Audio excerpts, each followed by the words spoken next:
la Terre. Sur notre belle planète, la Terre, de nombreuses sources d'énergie primaire ont permis à l'homme de se développer. Au début, l'homme était un peu seul et n'avait pas de grands besoins énergétiques. Puis, de plus en plus à l'aise dans son environnement naturel, l'homme s'est multiplié. Et ses besoins en énergie se sont faits de plus en plus gourmands. De nos jours, les voitures, les bateaux, les avions, les engins, les usines, les télévisions, les ordinateurs et tous les appareils électriques font partie de notre environnement un peu moins naturel. Ce sont donc les centrales électriques qui fournissent l'énergie nécessaire à toute cette consommation débordante. Mais pour fabriquer cette énergie électrique, il faut d'autres sources d'énergie, les énergies primaires. Le charbon, le pétrole, l'uranium, l'eau, le vent, le soleil, la mer, etc.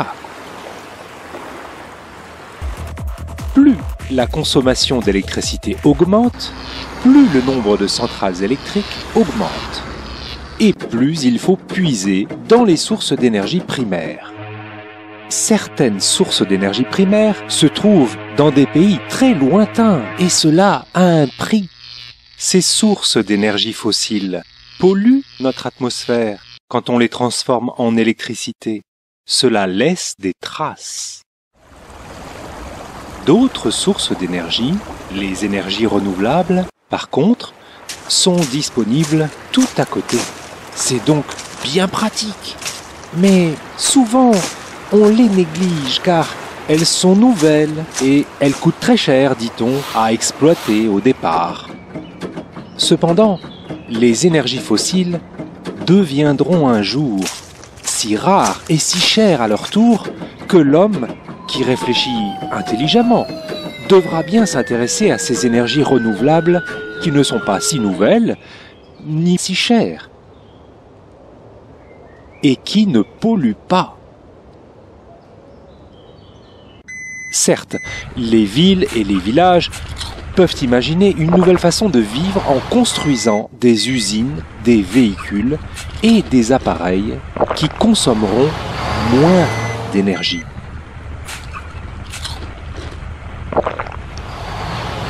Cependant, l'homme, dans sa petite vie bien tranquille, peut aussi sauver la planète.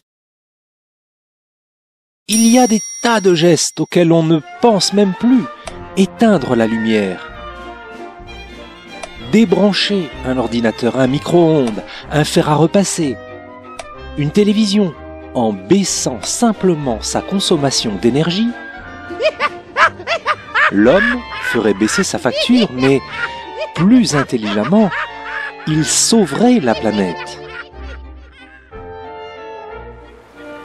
Tous et chacun d'entre nous sommes déjà les responsables de la consommation de toutes les énergies.